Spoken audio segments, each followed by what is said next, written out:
അടുത്ത construction question എന്ന് പറയുന്നത് construction of A square of given area as same as that of rectangle. ഒരു റെക്റ്റാങ്കിളിൻ്റെ equal area ഉള്ള square വരയ്ക്കുക. ഈ ഒരു ക്വസ്റ്റ്യൻ വളരെ ഇമ്പോർട്ടൻ്റ് ആണ്. ഇത് ചോദിക്കുന്ന രീതികൾ ഇതൊക്കെയാണ്. Draw A rectangle of width 5 cm and height 3 cm and draw A square of same area. അപ്പോൾ ഇവിടെ നമ്മളൊരു റെക്റ്റാങ്കിൾ വരയ്ക്കുന്നു. അതിൻ്റെ വിഡ്ത്ത് എന്ന് പറയുന്നത് വിഡ്ത്ത് 5 cm ഹൈറ്റ് 3 cm ആണ്. അപ്പോൾ സെയിം ഏരിയ ഉള്ള സ്ക്വയർ വരയ്ക്കാനാണ് പറയുന്നത്. അപ്പോൾ ആക്ച്വലി ഈ ഒരു റെക്റ്റാങ്കിളിൻ്റെ ഏരിയ എത്രയായിരിക്കും? അതെന്ന് പറയുന്നത് 5 × 3 L × B ആണ് റെക്റ്റാങ്കിളിൻ്റെ ഏരിയ കണ്ടെത്താനുള്ള ഫോർമുല. സോ 5 × 3 എന്ന് പറയുന്നത് 15 cm² ആണ് ഇതിൻ്റെ ഏരിയ. ഓക്കെ, അപ്പോൾ നമുക്കിപ്പോൾ ഇവിടെ ഒരു ഇതിന് ഈക്വൽ ഏരിയ ഉള്ളൊരു സ്ക്വയർ കൺസ്ട്രക്ട് ചെയ്യണമെന്നുണ്ടെങ്കിൽ അതിൻ്റെ 15 cm² ഏരിയ ഉള്ള സ്ക്വയർ കൺസ്ട്രക്ട് ചെയ്യണമെന്നുണ്ടെങ്കിൽ അതിൻ്റെ ഒരു സൈഡിൻ്റെ ലെങ്ത് എന്ന് പറയുന്നത് സ്ക്വയറിൻ്റെ ഏരിയ കണ്ടുപിടിക്കാനുള്ള ഫോർമുല a² = 15 ആണെങ്കിൽ ഒരു സൈഡ് എന്ന് പറയുന്നത് √15 ആയിരിക്കും. √15 എന്ന വാല്യൂ നമുക്ക് സ്കെയിലിലെടുത്ത് ചെയ്യാൻ കഴിയില്ല.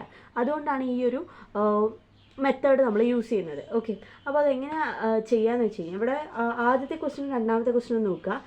വിഡ്ത്ത് 5 cm ഹൈറ്റ് 3 cm ഉള്ള ഒരു റെക്റ്റാങ്കിൾ വരച്ചിട്ട് അതിന് ഈക്വൽ ഏരിയ ഉള്ള സ്ക്വയർ വരയ്ക്കാനാണ് ആദ്യത്തെ ക്വസ്റ്റ്യൻ.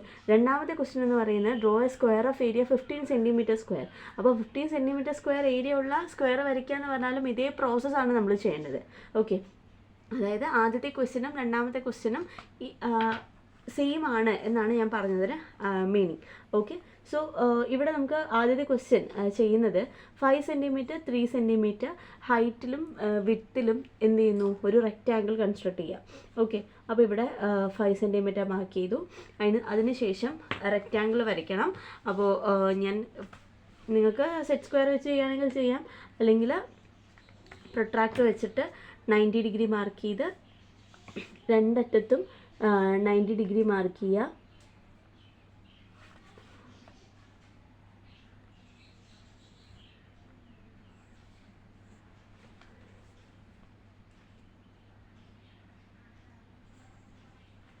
രണ്ടിടത്തും നമ്മൾ 3 cm ആണ് അതിൻ്റെ ഹൈറ്റ് എന്ന് പറയുന്നത്. സോ 3 cm മുകളിലേക്കും രണ്ട് ഭാഗത്തും 3 cm മാർക്ക് ചെയ്തു. എന്നിട്ട് ഈ ഒരു റെക്റ്റാങ്കിൾ കംപ്ലീറ്റ് ചെയ്തു. ഓക്കെ, ഇനി ചെയ്യേണ്ടത് എന്താണെന്ന് വെച്ച് കഴിഞ്ഞാൽ ഈ ഭാഗത്ത്, അതായത് ഈ 5 cm ഇത് 3 cm ഇത് നീട്ടി ഒന്ന് ഈ 5 cm നല്ലപോലെ ഒന്ന് എക്സ്റ്റെൻഡ് ചെയ്ത് കൊടുക്കുക. ഓക്കെ, എന്നിട്ട് ഈ 3 cm ലെങ്ത്ത് ഈ ലൈനിലേക്ക് ഒന്ന് എക്സ്റ്റെൻഡ് ചെയ്ത് ഇവിടെ ഒരു ആർക്ക് കട്ട് ചെയ്യുക. ഓക്കെ, ഇനി നമ്മൾ ചെയ്യേണ്ടത് എന്താണെന്ന് വെച്ച് കഴിഞ്ഞാൽ ഇപ്പോൾ ടോട്ടൽ ഇവിടെ 5 cm ഇത് 3 cm ആയി. ഇതിൻ്റെ മിഡ് പോയിന്റ് മാർക്ക് ചെയ്യാം. അല്ലെങ്കിൽ ഇതിപ്പോൾ എല്ലാ സമയത്തും നമുക്ക് അറിയുന്ന ഒരു, അതായത് സെൻറ്റർ അറിയുന്ന ഒരു വാല്യൂ ആവണമെന്നില്ല. ഈ വലിയ ലൈനിൻ്റെ, അതായത് ഇവിടെ മുതൽ ഇവിടം വരെയുള്ള ലൈനിൻ്റെ മിഡ് പോയിന്റ് ആണ് നമുക്ക് കണ്ടുപിടിക്കേണ്ടത്. അപ്പോൾ അതിന് എല്ലാ സമയത്തും ഉപയോഗിക്കാൻ പറ്റുന്നത് ഇതിൻ്റെ പെർപെൻഡിക്കുലർ ബൈസെക്ടർ വരച്ചിട്ട് മിഡ് പോയിന്റ് കണ്ടുപിടിക്കുക എന്നുള്ളതാണ്. സോ ഇതിൻ്റെ പകുതിയിലധികം ദൂരം എടുത്ത് മുകളിലേക്കും താഴേക്കും ഓരോ ആർക്ക് വരയ്ക്കുന്നു. ആൻഡ് അതുപോലെ ഈ അറ്റത്തും വെച്ച്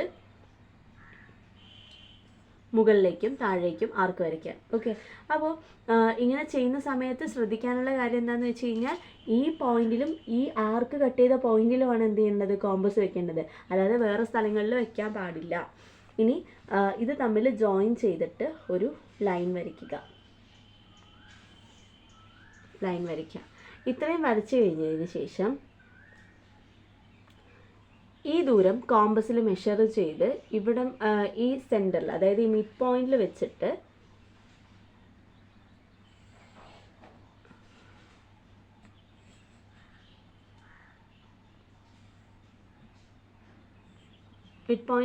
ഇതിൽ ചെറിയൊരു കൺഫ്യൂഷൻ, എന്തൊരു മിസ്റ്റേക്ക് വന്നിട്ടുണ്ട്. അത് നമുക്ക് സോൾവ് ചെയ്യാം. കറക്റ്റ് 4 cm സെൻറ്റർ എന്ന് പറയുന്നത്. സോ ഇവിടെ നിന്ന് എടുത്ത് കോമ്പസ് കുറച്ച് ഫ്ലെക്സിബിൾ ആണ്, അതുകൊണ്ടാണ് ഈ ഒരു പ്രശ്നം വന്നത്. നിങ്ങൾക്കത് വരില്ല. അപ്പോൾ ഞാൻ രണ്ടാമത് വരച്ചിരിക്കുന്ന സെമി സർക്കിളാണ് എക്സാക്ട് സെമി സർക്കിൾ എന്ന് പറയുന്നത്.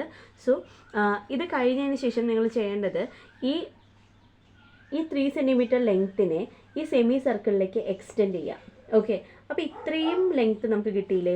ഇതാണ് ആക്ച്വലി നമ്മൾ വരയ്ക്കേണ്ട സ്ക്വയറിൻ്റെ ഒരു സൈഡിൻ്റെ ലെങ്ത്ത് എന്ന് പറയുന്നത്. ഓക്കെ, അപ്പോൾ അത് കോമ്പസിൽ മെഷർ ചെയ്തതിന് ശേഷം ഇങ്ങോട്ട് ഒരു ആർക്ക് കട്ട് ചെയ്യുക. ആൻഡ് ഈ പോയിന്റിൽ വെച്ചിട്ട് മുകളിലേക്കും അതുപോലെ ഈ പോയിന്റിൽ വെച്ചിട്ട് ഇങ്ങോട്ടും ആർക്ക് കട്ട് ചെയ്യുന്നു. എന്നിട്ട് തമ്മിൽ ജോയിൻ ചെയ്ത്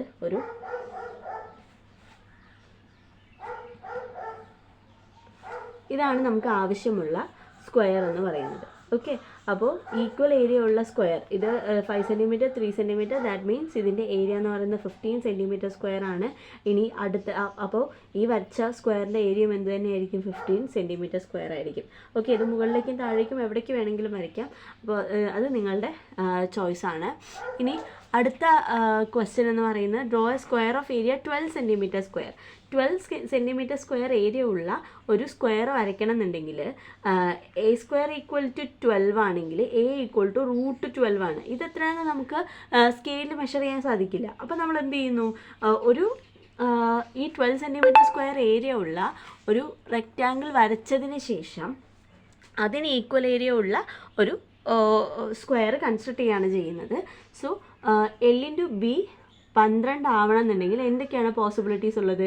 1 × 12 ആവാം. എല്ലിനെ 1ഉം ബിനെ 12 എടുത്തു കഴിഞ്ഞാൽ നമുക്ക് 12 കിട്ടും. അല്ലെങ്കിൽ 6 × 2 ആവാം, അല്ലേ? 6 സെൻറ്റിമീറ്റർ 2 സെൻറ്റിമീറ്റർ എടുത്തു കഴിഞ്ഞാൽ നമുക്കത് ചെയ്യാൻ പറ്റും. അല്ലെങ്കിൽ 3 × 4 ആവാം. ഓക്കെ, അപ്പോൾ നമുക്ക് 3 × 4 ആണ് കുറച്ചും കൂടെ വരയ്ക്കാൻ കംഫർട്ടബിൾ ആയിട്ടുള്ളത്. അപ്പോൾ 12 സെൻറ്റിമീറ്റർ സ്ക്വയർ 12 എന്ന് കിട്ടുമല്ലോ.